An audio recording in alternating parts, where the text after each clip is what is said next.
आंतों में जमी सारी गंदगी को बाहर कर देगा। यह है असरदार नुस्खा। अगर आप चाहते हैं अपनी आंतों को साफ करना तो इस नुस्खे का जरूर इस्तेमाल करें। आपके शरीर के 80 से ज्यादा रोग हो जाएंगे दूर। आज आपको बड़ी आंत को साफ करने का नुस्खा बताया जा रहा है जो कि आपको कहीं पर नहीं मिलेगा। ये काफी आसान और लाभदायक सिद्ध होने वाला है, इसलिए वीडियो को आखिरी तक जरूर देखें, नहीं तो आपके ये वीडियो समझ नहीं आ पाएगी। दोस्तों, हमारे गलत खान पान की वजह से ही गंदगी हमारे शरीर की आंतों में चिपक जाती है, जिसके कारण आपको गंभीर से गंभीर बीमारियों का सामना करना पड़ता है। दोस्तों, क्या आपको पता है यह बड़ी आंत में गंदगी किस कारण जमती है? आखिर हम ऐसा क्या खाते हैं जिसके कारण हमारी बड़ी आंत कचरे से भर जाती है? तो सुनिए, जो भी लोग मैदा से बनी कोई ऐसी चीज खा रहे हैं या हर रोज खा रहे हैं जो सड़ी हुई है और जिसमें फाइबर की मात्रा बिल्कुल भी नहीं है, तो वो बड़ी आंत में जाकर चिपकेगी और बड़ी आंत धीरे धीरे कचरे से भरती जाएगी और वहाँ की दीवार मोटी हो जाएगी। जैसे जैसे बड़ी आंत की दीवार पर कचरा बढ़ता है तो इसकी सफाई भी उतनी ही मुश्किल हो जाती है और इसी के कारण दोस्तों हमारा मोटापा यानी सिर्फ पेट बढ़ता है। और अगर इसकी सफाई नहीं हो पाएगी तो आप एक गंभीर समस्या में फंस जाएंगी। इसलिए आयुर्वेद में कहा गया है कि मैदे और मैदे से बनी चीज आहार में नहीं चाहिए, इसलिए आप इसे न खाएं। बड़ी आंत में कचरा बढ़ने पर आंतों में अत्यधिक कफ का निर्माण होने लगता है और वो कफ फेफड़ों की ओर जाता है और जमने लगता है, जिससे सांस लेने में दिक्कत होती है। और यह अत्यधिक कफ का निर्माण बड़ी आंत में कचरा जमने की वजह से होता है। और साथ ही कब्ज होना, पेट में गैस की समस्या, पेट में भारीपन, पेट में कसाव, मुंह में छाले, पेट दर्द जैसी समस्याएं होने लगती हैं। दोस्तों, मैदा अपने आप में तो खराब है ही, फिर इससे भी ज्यादा खराब स्थिति है मैदे को सड़ाकर बनाई गई वस्तु को खाना। और मैदे को सड़ाकर जो सबसे ज्यादा बनने वाली वस्तु है वो है डबल रोटी और पाव रोटी। मैदे को सड़ाकर बनने वाली दूसरी वस्तु है वो है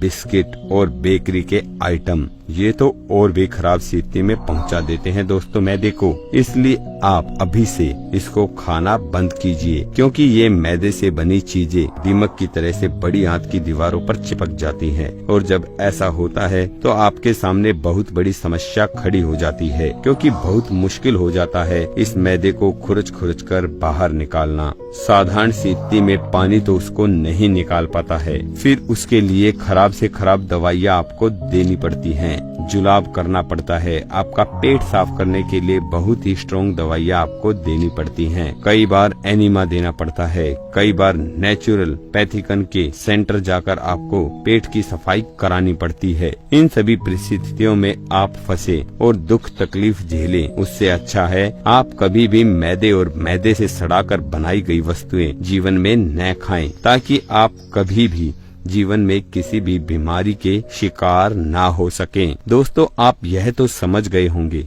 कि बड़ी आंत में कचरा किस तरह से होता है और होने के क्या कारण हैं। दोस्तों, अब जानते हैं उस अद्भुत प्रयोग के बारे में जिसे करके आप अपनी बड़ी आंत का सारा कचरा निकाल सकते हैं। इस प्रयोग को करने के लिए आपको बंसारी की दुकान से सुहागा लेकर आना है। हाँ दोस्तों, सुहागा, वो सुहागा जो सुनार काम मिल लेते हैं, ये इस तरह का पाएगा। आप ये सिर्फ 20 रुपए का खरीद कर ले आइए और कूट लीजिए और कूटने के बाद गरम तवे पर इसको सेक लीजिए। दोस्तों, जैसे ही आप इसे गरम तवे पर डालेंगे तो सबसे पहले ये पानी छोड़ता है, फिर ये हल्का फूलने लगता है। इसलिए सुहागा थोड़ा थोड़ा करके ही सेकें। इसे तब तक सेके जब तक कि इसमें चिड़चिड़ की आवाज आना बंद ना हो जाए। दोस्तों, इसको सेकते समय आप घबराए नहीं, इसको आप कितना भी सेक ले ये जलता नहीं है, लेकिन फिर भी आप इसे चिड़चिड़ की आवाज आना बंद ना हो जाए तब तक सेकते रहें। और फिर सिकने के बाद कांच की डिब्बी में डालकर आप इसे रख लीजिए। फिर इसका प्रयोग कैसे करना है ये भी थोड़ा जान लीजिए। दोस्तों, सुबह शाम खाना खाने के बाद 2 चम्मच गर्म पानी में चने की दाल के बराबर सुहागा आपको मिलाना है और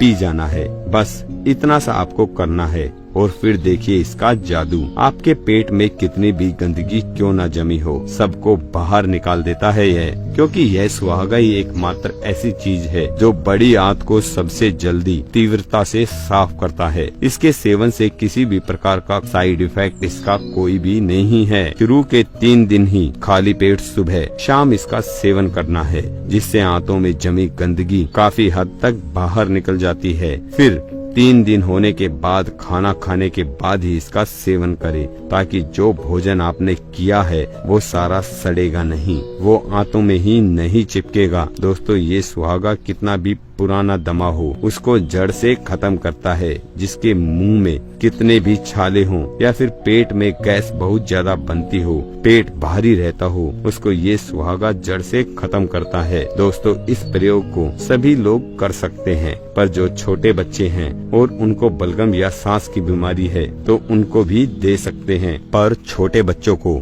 इसकी मात्रा आधी कर दें। इस बात का स्पेशल ध्यान रखें। जिसके भी छाती में खड़खड़ की आवाज आती हो या सांस लेने में दिक्कत हो, जिसे हम नजला भी कहते हैं, उसे भी ये सुहागा जड़ से खत्म करता है। दोस्तों अगर किसी को जुकाम हो गया है तो इसी प्रयोग को दिन में 4 बार करें, जुकाम जड़ से खत्म हो जाएगा। ये सिर्फ आपको 2 दिन तक करना है। अगर जुकाम ताजा है तो जुकाम 2 दिन में ठीक हो जाएगा, और अगर पुराना जुकाम है तो 3 से 4 दिन भी लग सकते हैं। दोस्तों इस प्रयोग को करते समय कोशिश करें दही, केला, चावल और ठंडे पदार्थों का सेवन बहुत कम मात्रा में करें या ना के बराबर करें। दोस्तों जब तक आपको इस प्रयोग का लाभ ना मिल जाए तब तक आप इसका प्रयोग कर सकते हैं, पर जो सेवन की मात्रा इसमें बताई गई है उसका विशेष ध्यान रखें। उससे ज्यादा या कम आपको इसका सेवन नहीं करना।